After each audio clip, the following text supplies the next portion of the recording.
इसलिए कमाल ने कहा, कबीर जी के पुत्र ने, चलती चक्की चलने दे, पिस पिस आटा होए और कीले माही जो रहे, बाल न बांका होए। जो चक्की के बीच में एक कील होती है, उसके बीच में जो दाना फंस गया तो चक्की कितनी भी चले उसका नहीं बिगड़ता कुछ। जो एक के पास होता है, जो एक परमात्मा की शरण में चला जाता है, वो जन्म और मृत्यु से बच जाता है, बाल भी बांका नहीं होता। वो बात कबीर जी भी इस बात से सहमत है ना दादाजी। अब की बार अपन लोग ऐसे मरेंगे कि फिर बोल दो, फिर बोल दो मेरी माँ। आप लोग डरते, महाराज जी क्या मरने मराने की बात करते रहते हैं आप, क्यों? हम बात नहीं करेंगे तो अमर हो जाओगे, कभी नहीं मरोगे। सच्चाई से भागोगे कब तक, मरना तो पड़ेगा, है ना। इसलिए सच्चाई से भागने, वो एक शुतुरमुर्ग नाम का पक्षी होता है, जब उसके सामने कोई खतरा आता है ना तो वो अपना मुंह जमीन में गाड़ लेता है। और जब गाड़ लेता है तो किसी ने कहा क्यों रे ये जमीन में मुंह काहे गाड़ लिया? अरे बोले मुझे तो बिल्ली दिख ही नहीं रही है। बिल्ली आई सामने तो उसने मुंह जमीन में गाड़ लिया और गाड़ लिया, अब मुझे तो बिल्ली नजर ही नहीं आ रही है। अरे पगले तुझे नजर नहीं आ रही तो क्या हुआ, बिल्ली को तो तू नजर आ रहा है। तुझे मौत भले ना नजर आए पर मौत को तो तुम नजर आ रहे हो, कब तक बचोगे? इसलिए अब की बार ऐसे मरेंगे कि फिर मरना ना पड़े। कौन कौन मेरी बात से सहमत है? सब भगवान के चरणों में मन लगाओगे। मेरे तो गिरधर गोपाल, दूसरों ना, यही सत्य है। एक भगवान के भरोसे रहना चाहिए, जीवन उनके आश्रित गुजारना चाहिए। इसलिए दास कहता है, महाराज ध्रुव जी महाराज ने भगवान की प्राप्ति के लिए घर से निकले। नारद जी ने द्वादशाक्षर मंत्र दिया है और 5 माह की घोर तपस्या करने के बाद ध्रुव जी को भगवान का पावन सा दर्शन हुआ है।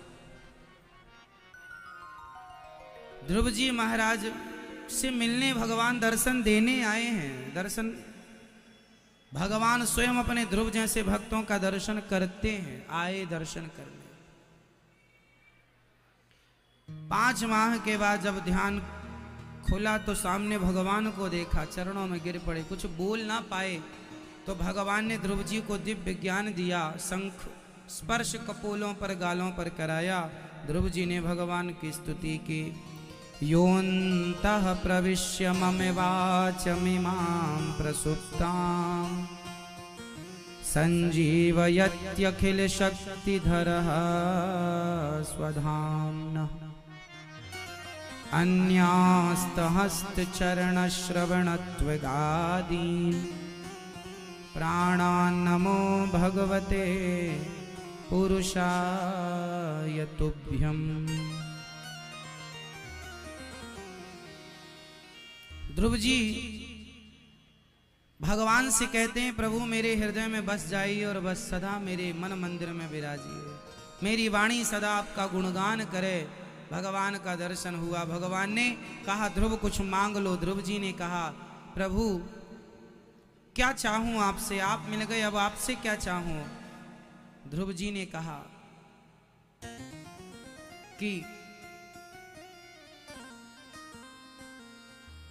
प्रभु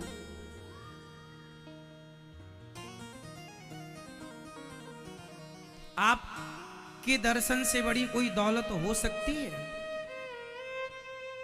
नहीं। भगवान ने कहा मैं तुम्हें 36,000 वर्षों का राज्य देता हूं। कितने वर्षों का?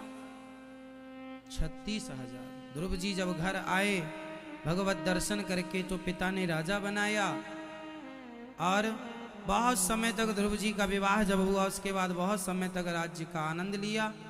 ध्रुव जी के भाई को यक्षों ने मार दिया, ध्रुव जी ने उन्हें मार के बदला लिया। तब मनु जी ने समझाया, बेटा भक्त होके तुम मार काट में विश्वास करते हो। भक्ति के रास्ते पर चलने वाले आदमी को ईर्ष्या, द्वेष, निंदा, चुगली, छल कपट से बचना चाहिए। ध्रुव जी मानते हैं बात। कुबेर जी प्रसन्न होकर उन्हें आशीर्वाद देते हैं और ध्रुव जी 36,000 वर्षों का राज्य भोगने के पश्चात उनके लिए विमान आया। और विमान जब आया तो मृत्यु आ गई। बोले हम प्रकृति में जो मरता है संसार में मौत को स्वीकार करना पड़ता है, पर आप भक्त हैं तो मैं आपको स्पर्श कर नहीं सकती, तो आप मेरे माथे पर अपने चरण रख दीजिए। ध्रुव जी ने मृत्यु के सिर पर पांव रखकर विमान में चढ़े हैं। मृत्यु को भी जीत सकता है वो जो भगवान की भक्ति करता हो। ध्रुव जी इसके उदाहरण है। मृत्यु को भी जीत सकता।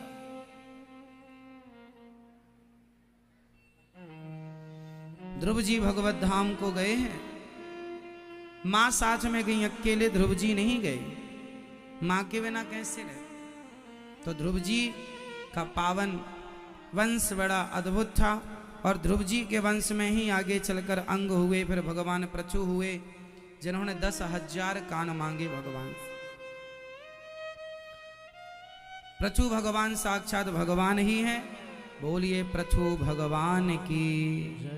फिर प्राचीन बरही को नारद जी ने दिव्य ज्ञान दिया। पुरंजनोपाख्यान की चर्चा, अविज्ञात और पुरंजन। हम सभी भटके उलझे प्राणी पुरंजन है। कभी पत्नी, कभी पुत्र, कभी परिवार में उलझ गए और जिसका चिंतन करते मरते हैं वही गति।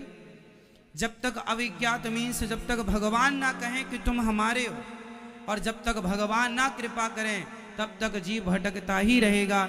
इसलिए आप ये ना कहो कि हम मोक्ष को पाएंगे। भगवान से कहिए प्रभु हम आपके हैं, अब आप जहां भेज देंगे हम वहां जाएंगे। समर्पण कर देंगे तो काम बन जाए। मनु जी महाराज के एक बेटे की कथा और बची। उत्तानपाद जी की सुनिए, प्रियव्रत जी की सुनिए। प्रियव्रतो भागवत आत्मा रामः कछम। मुनि परीक्षित जी ने कहा कि वह आप्त काम आत्मा राम थे। उन्होंने विवाह कब किया? उन्होंने विश्वकर्मा की पुत्री वर्हिष्मती से अपना विवाह किया था, जिनके वंश में आग्नेयद्र जी, नाभि, अंग, इनके वंश में फिर भगवान ऋषभदेव जी का जन्म हुआ। जो ऋषभदेव जी का विवाह इंद्र की पुत्री जयंती से हुआ, जिनके 100 पुत्र हुए भगवान ऋषभदेव जी। ऋषभदेव जी मतलब जैन धर्म के प्रथम तीर्थंकर हैं ये भगवान ऋषभदेव जी। जैन धर्म के पहले आराध्य भगवान ऋषभदेव जी। और हमारे यहाँ ऋषभदेव जी भगवान के 24 अवतारों में एक अवतार हैं ऋषभदेव जी।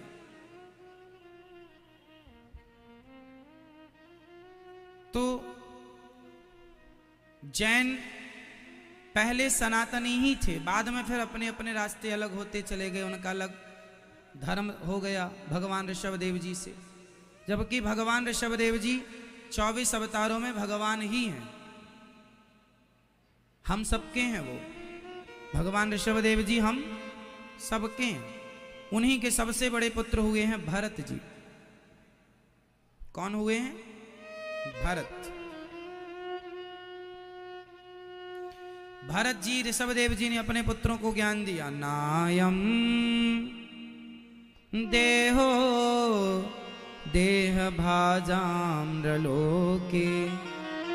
कष्टान कामान नरहते विडभुजान। ये तपो दिव्यम पुत्रिकायेन सत्वम शुद्ध्यस्मात् ब्रह्म सौख्यम त्वनन्तम।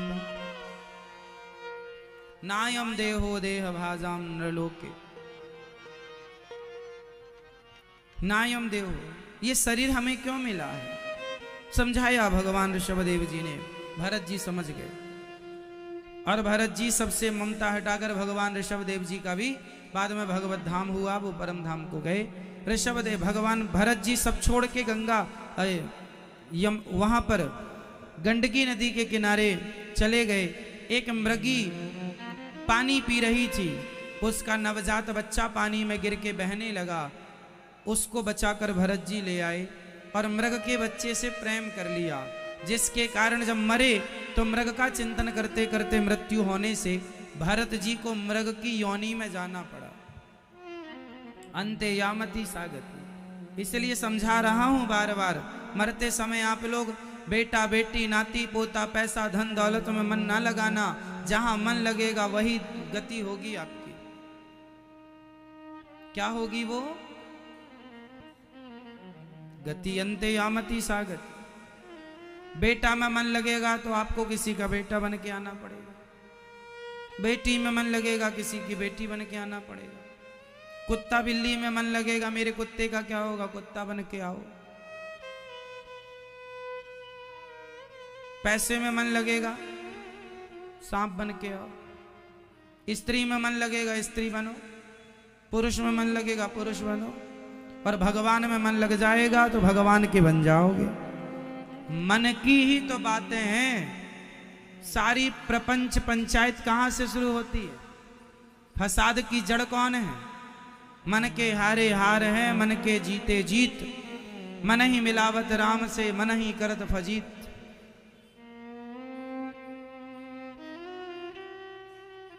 मन की बड़ी विडंबना, मन मोक्ष का कारण है, मन बंधन का कारण है। भगवान में मन लग गया तो मोक्ष, परिवार में मन लग गया तो दुर्गति। जाओ नरकब क्योंकि मोक्ष मन लगाया। भरत जी जैसे ज्ञानी मृग बन गए साहब, मृग बन के घूम रहे हैं जंगल में पूंछ हिलाते हुए, फिर उनकी सदगति हुई। मोक्ष उन्हें मृग की योनि से छुट्टी मिली तो वह एक बार फिर मनुष्य बन गए। एक अवसर मिल गया भगवान के मौका, ये मानव का तनिक मौका है मोक्ष को पाने का। नहीं पाए, 84 लाख सीढ़ियां चढ़ के पहुंच ही गए थे, फिसल गए, फिर नीचे आ गए। भरत जी अब गलती नहीं करते, चुपचाप। भाइयों ने खाना दे दिया, खा लिया, भाभियों ने बहुत ताने मारे, भरत जी का अपमान हुआ। पिता ने पढ़ाया लिखाया, ये कोई पढ़े लिखे नहीं ज्यादा हैं तो ज्ञानी, पर चुप रहते हैं। नाम पड़ गया मूर्ख भरत, जड़ भरत, कोई ज्ञान नहीं, ज्ञान सब है, चुप रहते हैं, ज्यादा प्रदर्शित नहीं करते, चुप। एक दिन भाई भौजाई ने घर से निकाल दिया बाप के मरने के बाद। फ्री में कोई खाना थोड़ी देता है साहब, घर में आप रहोगे कुछ ना करोगे तो घर वाले कहीं कुछ करता धरता नहीं, कुछ कर तो खाना दें। नौकर बन के काम करना पड़ेगा तब 2 वक्त की रोटियां मिलती हैं। बोलो हाँ या ना? आप अपने ससुराल चले जाना, 1-2 दिन तो मेहमानी अच्छी होगी, जीजा जी हलवा खा लो, जीजा जी ये खा लो, दामाद जी ये खा लो, पर दामाद जी 2-4-10 दिन पड़े रह जाएं तो दामाद जी जरा ये काम कर लो, जरा कुएं से पानी भर लाओ। आज के हिसाब से अब जो पानी जैसे भरते हैं, न लागे जरा पानी भर लाओ। 1 दिन 2 दिन की मेहमानी होती है, महीना भर के लिए जीजा जी आ जाएं तो साली अपने कपड़े भी धुलवा ले जीजा से, चलो धुलो। जा ही नहीं रहे हो, कैसे करके जाओ? तो मेहमानी 1 दिन 2 दिन की फ्री में कोई नहीं देता। कितने दिन देंगे? कितने दिन देगा तो कितने दिन?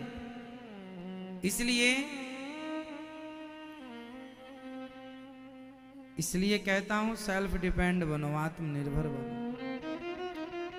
और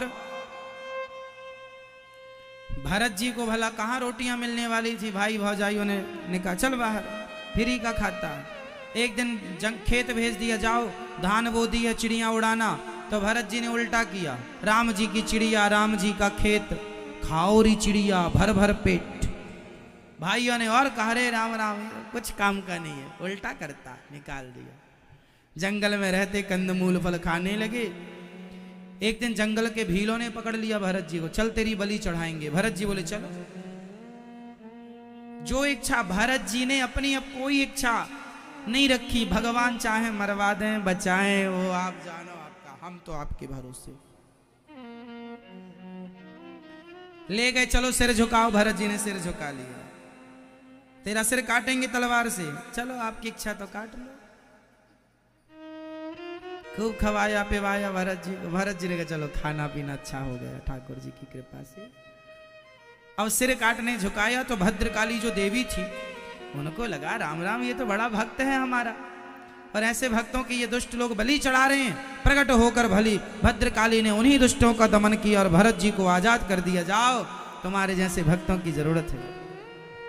विचरण करने लगे। चलो मैया आपने बचाया, कृपा, मार दो तो भी तुम्हारी कृपा, और बचाओ हमारी तरफ से ना बचने की चाहत है ना मरने की। जैसे रखे राम जी रहना चाहिए। आप डिसाइड करो कि हमें कैसे रखना है, हम डिसाइड नहीं करेंगे कि हमें कैसे रहना है। आप लोगों के साथ गलती यही है कि आप लोग अपना डिसाइड करते हैं कि आपको कैसे रहना, और ये दास अनिरुद्ध जो है ना, हम डिसाइड नहीं करते हमें कैसे रहना। हमारे तो कन्हैया डिसाइड करके बता देते, तो मैं ऐसे रहना, हम वैसे रह लेते हैं। जैसे रखे राम जी। हमारा अपना कोई निर्णय नहीं है कि हमें ऐसे रहना, हमें ये खाना है, हमें ये पहनना है ना। जो पहना दें, जो पहन लें, जो खवा दें वो खा लें, जो ऐसे रखें।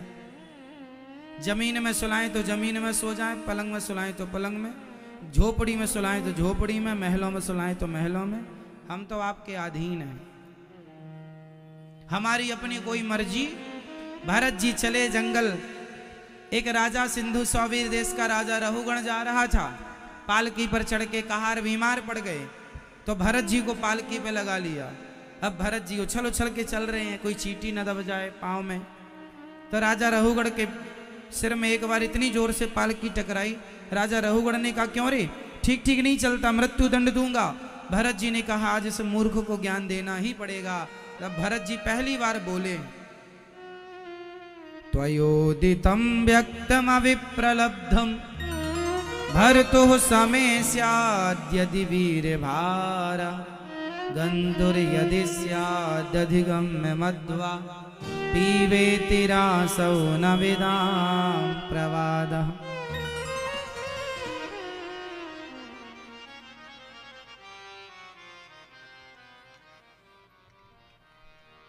हे राजन, भार किसका है? तुम किसे मारने की बात कर रहे हो? मैं आत्मा हूं, शरीर नहीं हूं, तुम मुझे क्या मारोगे? राजा रहुगण ने सुनाई तो बड़े ज्ञानी पंडित थे, चरणों में गिर पड़ा। अच्छा बताओ, मृत्यु किसकी होती है, शरीर की या आत्मा की? मैया, मैया जी बताओ, मृत्यु किसकी होती है? किसकी? शरीर की या आत्मा की? कौन मरता है? शरीर तो 5 तत्वों से मिलकर बना था, 5 में चला गया। आत्मा भगवान का अंश है, सूक्ष्म शरीर के साथ अपना हिसाब किताब देने यमपुरी चली गई। अब मरा कौन? कोई मरता ही नहीं। घड़ा माटी से बना और टूट कर माटी में मिल गया तो क्या उसे मरा हुआ कह देंगे? आपका शरीर 5 चीजों से मिलकर बना है, पृथ्वी, जल, वायु, अग्नि, आकाश। जब आप चिता पर जल जाते हैं तो आपके शरीर का अग्नि तत्व अग्नि में मिल जाता है, जल तत्व जल में, वायु तत्व वायु में, पृथ्वी तत्व पृथ्वी में, आकाश तत्व आकाश में। मरा कौन?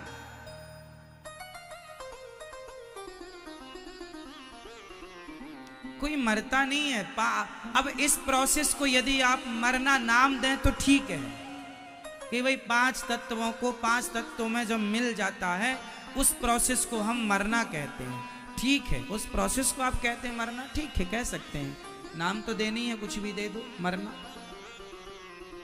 पर मरता नहीं है कोई। आप कभी मर नहीं सकते। आपकी मृत्यु कभी नहीं होगी, क्योंकि आप आत्मा हो, आप सनातन हो, आप अविनाशी हो। आत्मा कभी नहीं मरती। बस जैसे आप पुराने कपड़े छोड़कर नए पहन लेते हो, ऐसे आत्मा पुराना शरीर छोड़कर नया शरीर धारण करती है। उस पुराने शरीर को छोड़ने के प्रोसेस को लोग मरना कह देते हैं, मृत्यु कह देते हैं। मरना वरना नहीं है कुछ। आप कभी नहीं मरेंगे। आप कौन हैं? आप कौन हैं? मैया आप कौन हो? आत्मा हो। किसकी आत्मा हो आप? बता दो मेरी मां, आप किसकी आत्मा हो? परमात्मा की। ईश्वर अंश, हम भगवान के अंश हैं। हम भगवान की आत्मा हैं, तो हम मर कैसे सकते हैं? भगवान मरे तो हम मरे। अब भगवान तो मरते नहीं है, तो हम भी नहीं मरेंगे।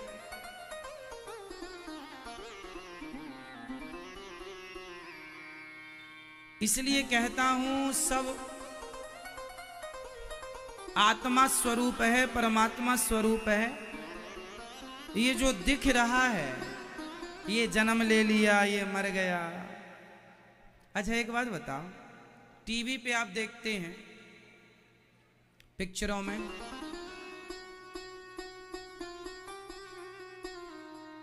वो रो रहा है, उसका बेटा बिछड़ गया, उसका बाप मर गया, उसकी माँ मर गई। टीवी में आप कहानियां, मूवी देखते ना, उसके बाप को मार दिया, उसकी माँ को मार दिया, वो अनाथ हो गया, वो रो रहा है, वो भिखारी बन के भीख मांग रहा, बाद में वो बहुत बड़ा डॉन बन गया, फिर ये हो गया। ये जो भी आप देखते हैं टीवी पर, पिक्चर इत्यादि मूवी, क्या वो सब सही होता है? आग लग गई, गाड़ी में आग लग गई, गाड़ी ऊपर उड़ गई, नीचे गिर गई, क्या सब सही होता है? नहीं। पर देखने में बिल्कुल सही जैसा लगता है कि नहीं? बोलो मेरी मां। कई बार पिक्चरों में कुछ कहानियां ऐसी होती हैं कि उस कहानी को देख के आपकी आंखों में आंसू आ जाता है। आंसू सत्य हैं, पर जो कहानी में जो दिख रहा है वो सत्य नहीं है। कोई हीरो है, उसकी कोई पत्नी है, रियल जिंदगी में वह उसकी पत्नी नहीं है, पर मूवी में पत्नी बन के आई है। रियल जिंदगी में वह उसकी मां नहीं है, पर पिक्चर में मां दिख रही है। तो रियल जिंदगी और पिक्चर की जिंदगी, मूवी की जिंदगी अलग अलग है। हाँ या ना? जो दिख रहा है वह सत्य। पिक्चर में देख रहे हैं, मर गया, हीरो कितनी बार मर जाता है पिक्चरों में।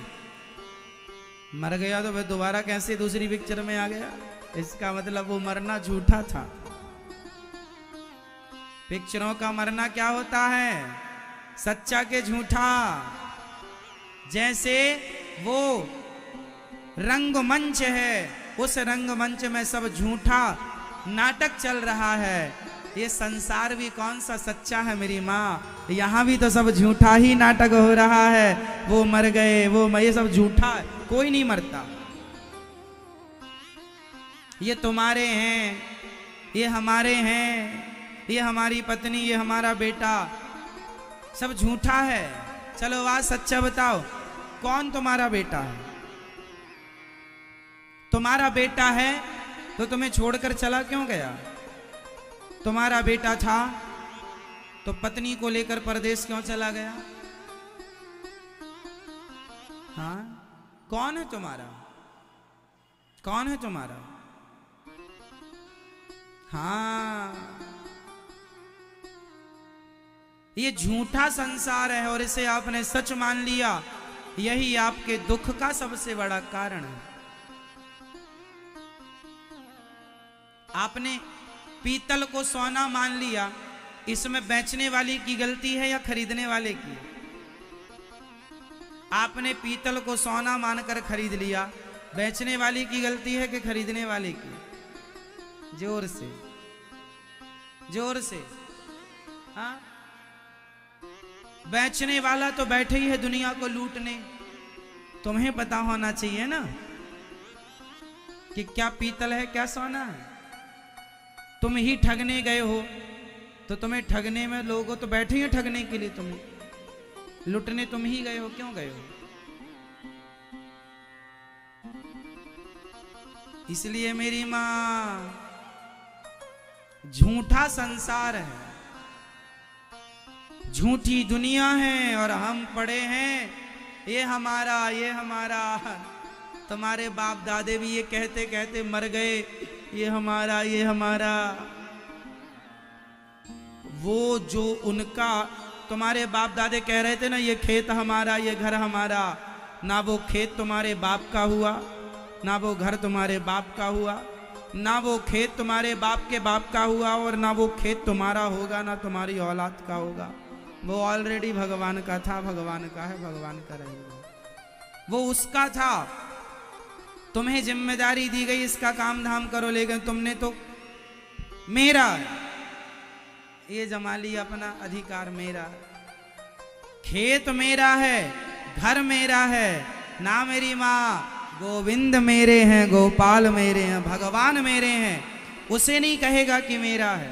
जो तेरा है नहीं उसके पीछे छाती पीट रहा है, रो रहा है, मर रहा है।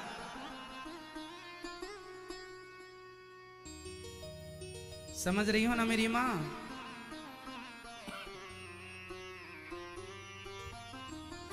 जो मेरा है उसे हम अपना कहें, जो मेरा नहीं है हम उसे अपना ना कहें।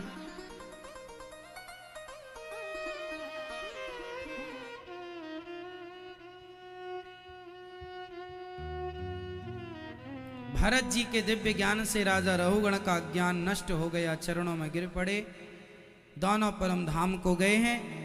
28 प्रकार के नरकों का वर्णन भगवान सुखदेव जी ने किया है। जो भगवान का नाम लेकर रहेगा, अजामिल जैसा पापी नाम ले लिया भगवान का, मृत्यु के समय परम गति हो गई। नाम की बड़ी महिमा है। एक बार अपने गुरु का अपमान इंद्र ने कर दिया, जिसके कारण गुरुजी नाराज होकर चले गए। विश्वरूप को गुरु बनाकर इंद्र ने नारायण कवच की दीक्षा ली। त्वष्टा ऋषि जब नारायण कवच से यज्ञ कराया, उन्होंने राक्षसों को भी आहुति दे दी, और राक्षसों को आहुति देने के बाद उनकी इंद्र ने हत्या कर दी। तब विश्वरूप के पिता त्वष्टा ऋषि ने यज्ञ किया और वृत्तासुर को प्रकट किया, और इंद्र के हाथों वृत्तासुर की सदगति हुई दधीची ऋषि की हड्डी के वज्र से। जाते जाते वृत्तासुर ने भगवान से कहा, दासानुदासो भवितास्मि भूयः। आपके चरणों की भक्ति नहीं तो आपके चरणों से लिपटे भक्तों की भक्ति कर लूं प्रभु। मन मेरा आप में सदा लगा रहे। उनकी सदगति हुई। एक बार भगवान ने प्रहलाद जी पर कृपा करने के लिए खंबे से प्रकट होकर प्रहलाद जी पर कृपा की। हिरण्यकश्यपु नाम के एक दैत्य थे, जिनके पुत्र का नाम था प्रहलाद। प्रहलाद बड़े आनंद से रहा करते थे। उनके पिता को ये पसंद नहीं था कि मेरा बेटा भक्ति करे।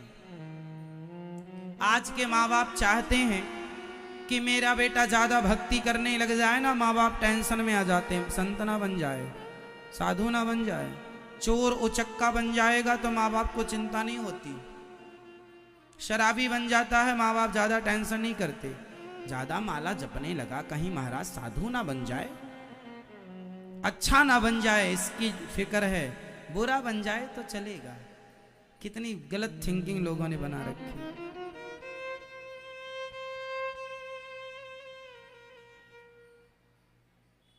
कितना गलत सोचते हैं ना लोग। मेरी मां,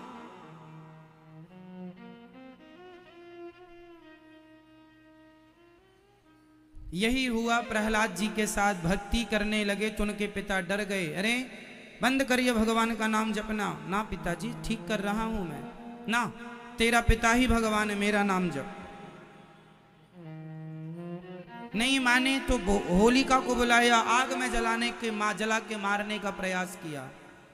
पर भगवान जिसके रक्षक है ना, तो आग में ताकत नहीं कि भक्त को जलाए। जल गई होलिका, बच गए प्रहलाद। तब से होलिका मनाई जाने लगी, होलिका मनाई जाने लगी। अब क्या हुआ? अब ये हुआ कि श्री प्रहलाद जी को जहर देकर मारने का प्रयास किया, पर भगवान ने बचाया। पहाड़ से पटक दिया, भगवान ने बचाया। बचाने वाले भगवान है ना, तो मार नहीं सकता कोई। और मारने भगवान तैयार हो जाए तो है फिर कोई बचाने वाला? मैया। इसलिए प्रहलाद जी पढ़ने के लिए गए, पढ़कर आए। पिता ने कहा क्या पढ़ाई की? 9 बातें पढ़ी। श्रवणम कीर्तनम विष्णु स्मरणम पाद सेवनम अर्चनम वंदनम दास्यम सख्यमात्मनिवेदनम। भगवान की भक्ति कथा श्रवण करना, पहली भक्ति श्रवणम, भगवान का नाम जपना, कीर्तन करना दूसरी। श्रवणम कीर्तनम स्मरणम, भगवान की नवधा भक्ति है। कथा सुनना, कीर्तन करना दूसरी भक्ति, भगवान का स्मरण करना तीसरी भक्ति, चरण सेवा करना चौथी भक्ति, अर्चन करना, वंदन करना, सख्य भाव रखना, समर्पण करना, 9 भक्ति। एक भी आ गई जीव में कल्याण। प्रहलाद को उठाकर पटक दिया उनके पिता ने। पढ़ने फिर गए चंडामर्क के यहाँ, खूब पढ़ाया, पर प्रहलाद जी कुछ पढ़ते नहीं। अपने मित्रों को उपदेश कर रहे हैं। कौमारवाचरेत प्राज्ञो धर्मान भाग्यवतानिहा दुर्लभम मानुषम जन्म तदप्य ध्रुवमर्थदम। छोटी सी उम्र में भगवान का भजन करना चाहिए, प्रहलाद जी ने कहा। भगवान की भक्ति कब शुरू करें? बुढ़ापे में या लड़कपन में? कब से मेरी माँ? लड़कपन खेल में खोया, जवानी नींद भर सोया, बुढ़ापा देख कर रोया, बुढ़ापा देख कर रोया। तेरा एक दिन होगा भैया, तेरा मरघट में डेरा।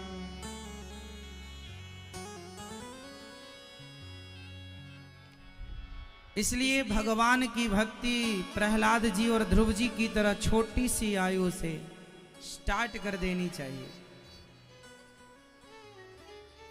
प्रहलाद जी ने छोटी सी उम्र में भक्ति की। एक दिन प्रहलाद जी कीर्तन कर रहे थे, हिरण्यकश्यपु आ गया। कहाँ है तेरा भगवान? कहाँ नहीं है पिताजी?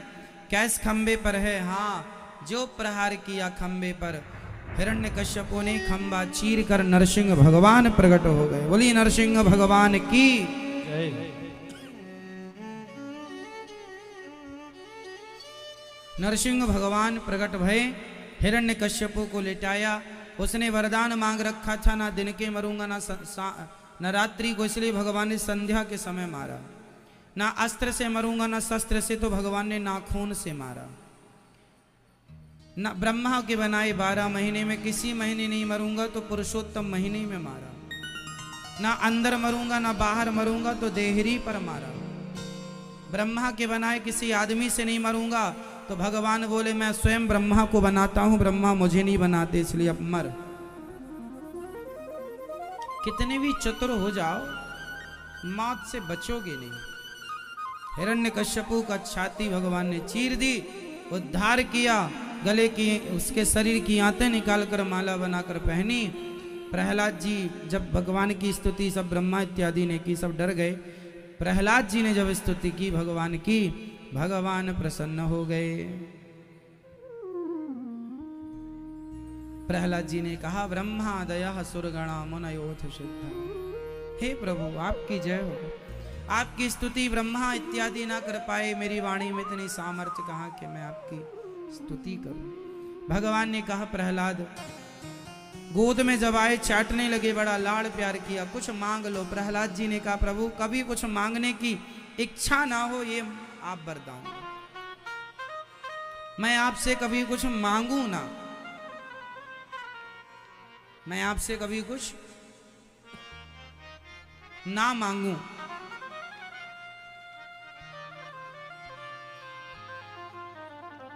प्रहलाद जी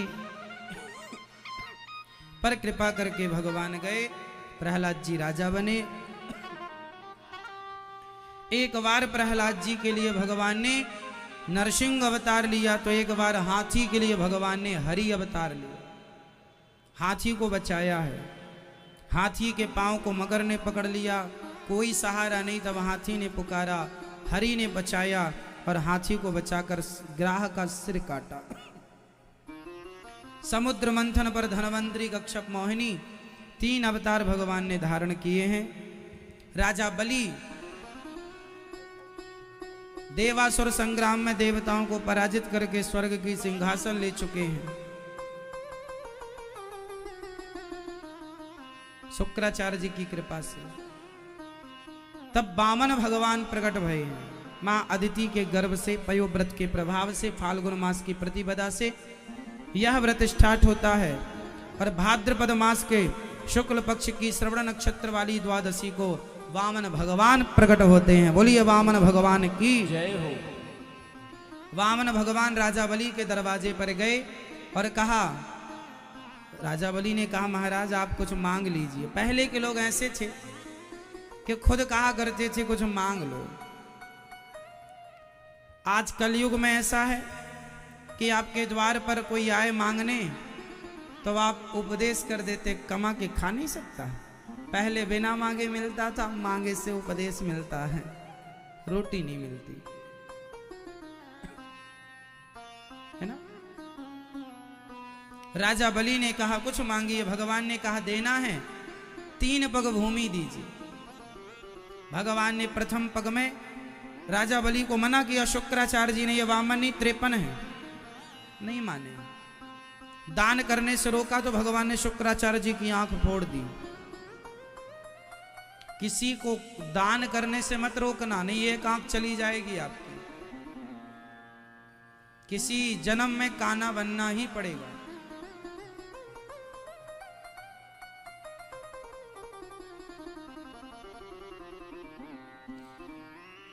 फोड़ दी आंख। 3 पग भूमि का संकल्प हुआ। भगवान ने विराट स्वरूप किया। प्रथम पग में अतल वितल सुतल तलातल रसातल महातल पाताल नापा। दूसरे पग में भूर्भुव स्व महरलोक जनलोक सत्यलोक तपलोक सब कुछ नाप लिया। 2 पग में सब खत्म। तीसरा कहां रखें? बलि ने कहा प्रभु अभी तक मेरे धन को नापा है, अब मुझे नाप लीजिए। तीसरा पग मेरे मस्तक पर रख दीजिए। वामन भगवान ने कहा मैं तुझे छलने आया, तूने मुझे छल लिया। तूने मुझे ही छल लिया। बोल क्या चाहता है? कुछ नहीं। भगवान ने कहा आगामी समय में, आगामी मनवंतर में तू इंद्र बनेगा। अभी पाताल का राजा बनाकर राजा बलि को भगवान ने पाताल का राजा बनाकर भेज दिया। भगवान के देने में भी प्यार है और लेने में भी प्यार है, इसलिए राजा बलि की तरह दान करना सीखो। जो दान करता है भगवान फिर उसके लिए सब कुछ न्यौछावर कर देते हैं। और आपको धन मिला है, इससे ये पता लग रहा है कि भगवान ने आपको धनवान इसलिए बना दिया है ताकि आप उस धन से धर्म करने लग जाएं। लेकिन आप केवल तिजोरियां भरने में लगे हैं। बेटों के लिए कमा कमा के नहीं, बेटे अपना कमाएंगे खाएंगे। तुम अपने जो कमाए हो उसका हिस्सा कुछ बेटों को दो, बाकी अपने धन को धर्म से जोड़ो। बेटा अपना कमाएंगे खाएंगे, किस किस कितनी पीढ़ियों का जोड़ के रखोगे तुम? और जोड़ भी दोगे तो भी सब अपने अपने भाग्य का खाते हैं। बेटे के भाग्य में यदि दर दर भटकना लिखा है तो करोड़ों दे दो, लिखा है तो भटकेगा करोड़ों पाकर भी। और यदि उसके भाग्य में सब ठीक लिखा है तो आप कुछ भी मत दो, बहुत कुछ पा जाएगा। इसलिए कहावत है, पूत कपूत तो क्यों धन संचय, और पूत सपूत तो क्यों धन संचय। बेटा नालायक है तो भी कमा के रखने की जरूरत नहीं, वो लायक है तो भी कमा के रखने की जरूरत नहीं। धन मिला है उसे धर्म से जोड़ दीजिए, इसी में आपकी भलाई है। राजा बलि ने अपने आप को समर्पित कर दिया भगवान के श्री चरणों में। कथाओं को सुनने से ना बहुत कुछ प्राप्त होता है, इसलिए आप अपने बच्चों को बोलिएगा कि वो कथाओं से जुड़े रहें। कथाओं से सीख मिलती है। आप में से कितने लोग ये मानते हैं कि कथाओं से शिक्षा मिलती है, ज्ञान मिलता है? सब कुछ ही मिल जाता है। इसलिए आप लोग अपने मोबाइल पर कथा सुन लिया करिए। आप में से कितने लोग इस बात से सहमत हैं कि यदि ये दास अनिरुद्ध की वाणी पूरा देश सुनने लग जाए तो आपको पूरे देश में बदलाव देखने को मिल सकता है? आप में से कितने लोग ये मानते हैं कि कथा परिवर्तनशील, कथा बदल सकती है लोगों को? मानते हैं आप? आप यदि ये बात मानते हैं तो आपका एक दायित्व भी है, फर्ज है कि आपको कथा सब तक पहुंचाना है। कैसे? अपने मोबाइल पर यूट्यूब पर जाकर कथा की लिंक को फेसबुक में, व्हाट्सएप में शेयर करना है, सब तक पहुंचाइए, ताकि आपके माध्यम से जितने लोग जुड़े हैं उन्हें कथा लाभ हो। सबको बताइए फोन लगाकर, भैया क्या आप कथा सुनते हैं? नहीं सुनते तो सुनो, हमें अच्छी लगी तो आपको भी अच्छी लगेगी, हम बदले तो आप भी बदलेंगे। कितने शराबी शराब छोड़कर एक अच्छा जीवन जीने लग गए, ये कथा का चमत्कार है। मांसाहारी मांस छोड़ चुके लाखों की संख्या है, हजारों में नहीं, लाखों हैं जिन्होंने मांस शराब कथा सुन सुनकर छोड़ चुके। आप चाहते हैं कि देश बदले तो आपको कष्ट होगा थोड़ा सा। वो कष्ट ये है कि आप सब तक कथा पहुंचाने के लिए मोबाइल निकाल कर सब तक पहुंचाइए, चैनल को सब्सक्राइब करिए, औरों को जोड़िए, ताकि आज पूरे भारत में आध्यात्म जगत का ये YouTube चैनल अनिरुद्धाचार्य परिवार सबसे बड़ा परिवार बन गया है। पूरे भारत का सबसे नंबर 1 परिवार है। 93 लाख लोग जुड़े हैं। आप भी सब्सक्राइब कर लीजिए। इस बड़े लोगों को कुछ मिल रहा है सीखने को, संस्कार, तब लोग जुड़ रहे हैं। आप नहीं जुड़े, जुड़िएगा। बहुत जल्दी 1 करोड़ लोगों का परिवार पूरा होने वाला है। अभी कितने हो गए हैं? 93,45,000 लोग जुड़े।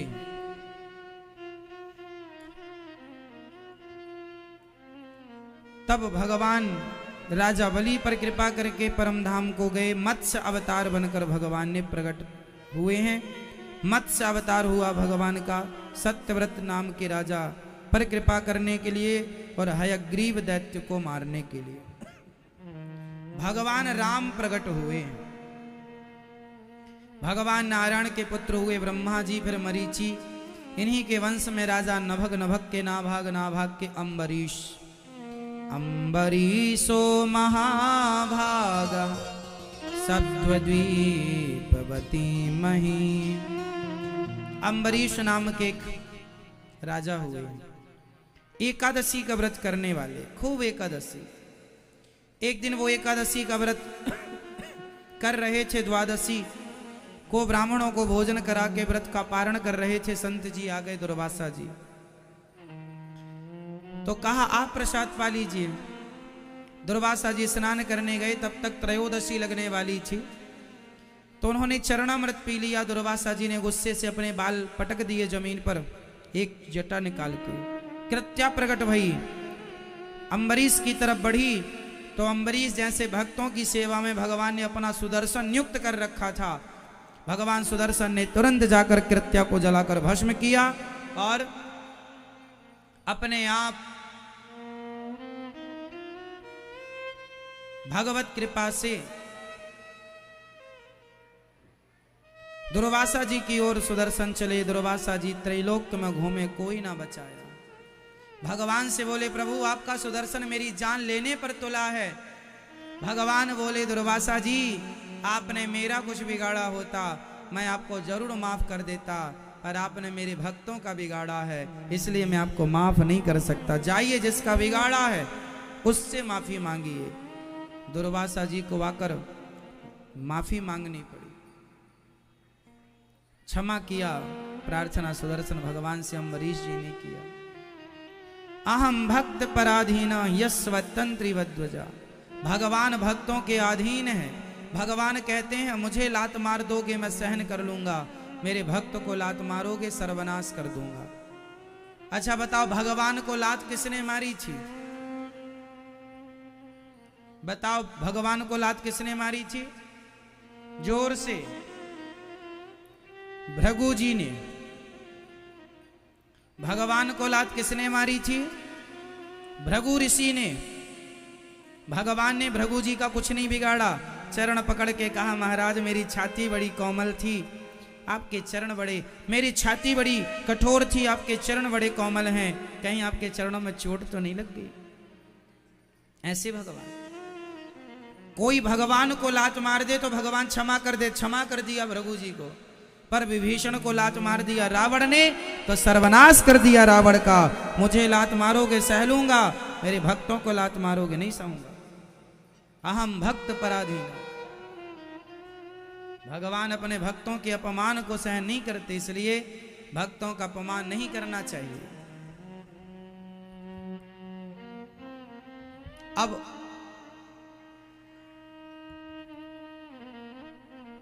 भगवान इन्हीं के वंश में ऐसे अम्बरीश जी को बारंबार प्रणाम।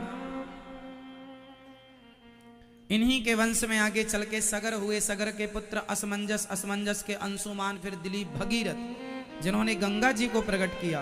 बोलिए गंगा मैया की।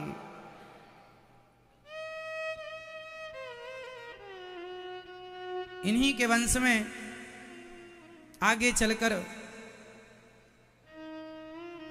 गंगा मैया की कृपा से इनके पूर्वजों का, सगर के बच्चों का उद्धार हुआ, पुत्रों का उद्धार हुआ। और इन्हीं के वंश में खटवांग, फिर दीर्घबाहु, फिर रघु, फिर अज के पुत्र हुए श्री दशरथ जी।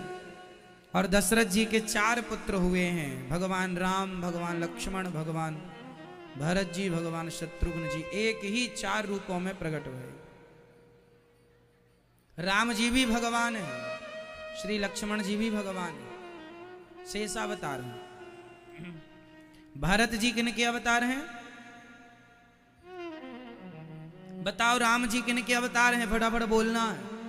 राम जी किन के अवतार हैं? भगवान श्रीमन नारायण। विष्णु जी कहो, नारायण कहो, एक ही बात। भगवान राम किन के अवतार हैं? भगवान श्रीमन नारायण। लक्ष्मण जी कौन हैं? जोर से। शेषावतार, शेष अवतार, शेष नाम के। तीसरा, भरत जी किन के अवतार हैं? ये सामने देखो 2 चीजें रखी, इन दोनों में एक भरत जी हैं और एक शत्रुघ्न जी। बताओ भरत जी कौन और शत्रुघ्न जी कौन? शंख और चक्र। शंख का अवतार कौन है? भरत जी। और चक्र का अवतार शत्रुघ्न जी। तो भगवान नारायण के आयुध भी साथ में। भगवान बिना शंख चक्र के नहीं रहते। तिरुपति बालाजी को देखा है? शंख चक्र। जगन्नाथ जी के हाथ में आगे शंख चक्र बना हुआ, लिए हैं शंख चक्र जगन्नाथ भगवान। इसलिए अपने दरवाजे पर, द्वार पर शंख चक्र लगवाया करो, ताकि घर में निगेटिविटी ना प्रवेश करे। काट देगा चक्र आपके घर में घुसने वाली सारी नकारात्मक ऊर्जा को। कई लोग अपने द्वार पर ना अपने छत में जूता लटका देते हैं।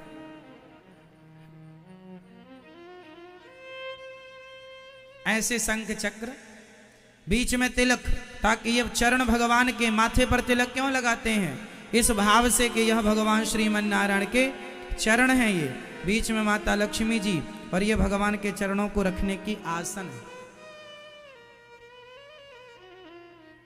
तो घर में नींबू मिर्ची ना लटकाओ, ना जूता लटकाओ, ना टायर लटकाओ, शंख चक्र लगाओ और दरवाजे के द्वार पर लिखो मंगल भवन अमंगल हारी द्रवं सुदशरथ अजर बिहारी, ताकि आपके घर में सदा मंगल ही मंगल हो, अमंगल ना हो। अमंगल के हारी हैं भगवान, अमंगल का हरण करने वाले।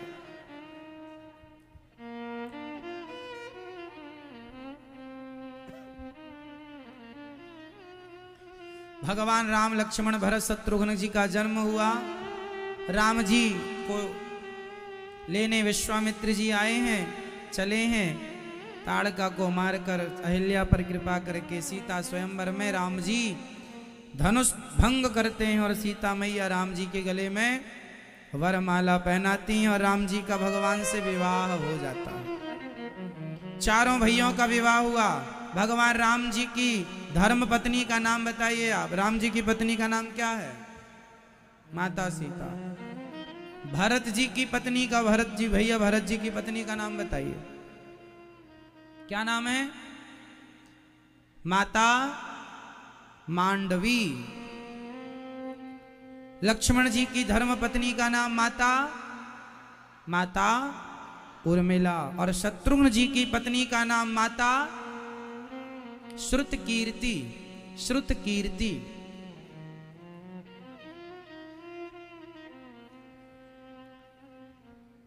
चारों भाइयों के दो दो बेटे हुए हैं, आपको पता है?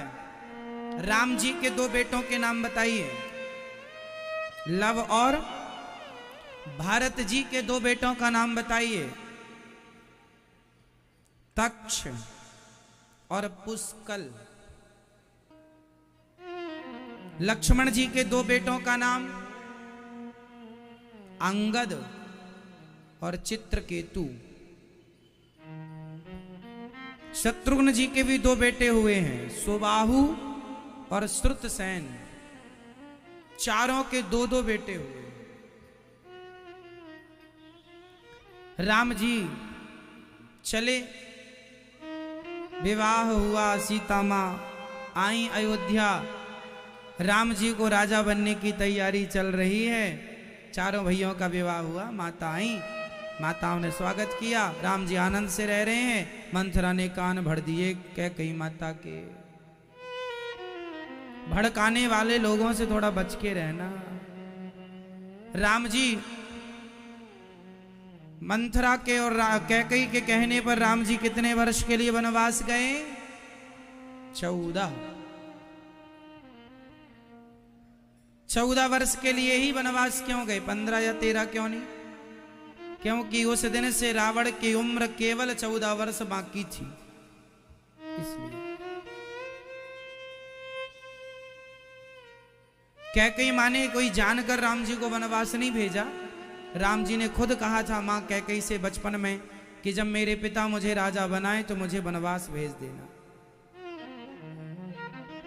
तो कैकेयी मां ने तो अपने अपमान को सहकर राम जी की आज्ञा का पालन किया। इसलिए दोष कैकेयी मां का नहीं। राम जी वनवास चले हैं। तमसा नदी के किनारे प्रथम रात्रि, श्रृंगवेरपुर दूसरी। केवट से नाव मांगी राम जी ने। मांगी नाव ना केवट आना, कहीं तुम्हारे मरम में जान। अभी राम कथा हुई, इस कथा के पहले किस किस ने सुनी? टीवी पर या यूट्यूब पर?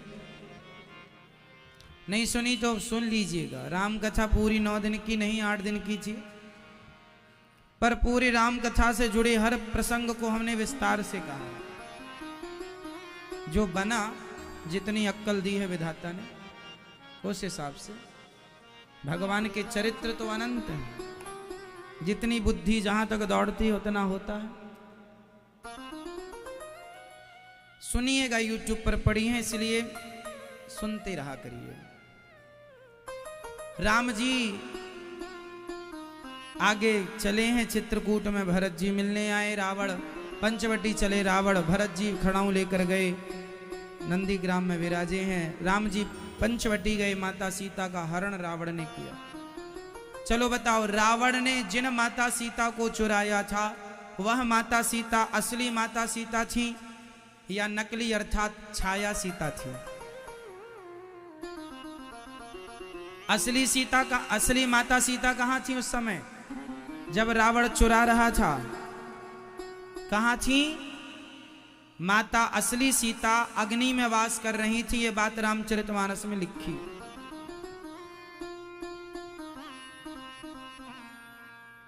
अग्नि में असली सीता, और जो रावण जिन सीता को चुराया वह छाया सीता है। वो कौन सी सीता थी? माता वेदवती सीता बनकर आई, और वही वेदवती इस कलयुग में तिरुपति बालाजी की पत्नी पद्मावती बनकर के आई। तिरुपति बालाजी की यदि आप हिस्ट्री समझेंगे तो उस हिस्ट्री में उन माता सीता की कथा मिलेगी जिन माता सीता का हरण रावण ने किया था।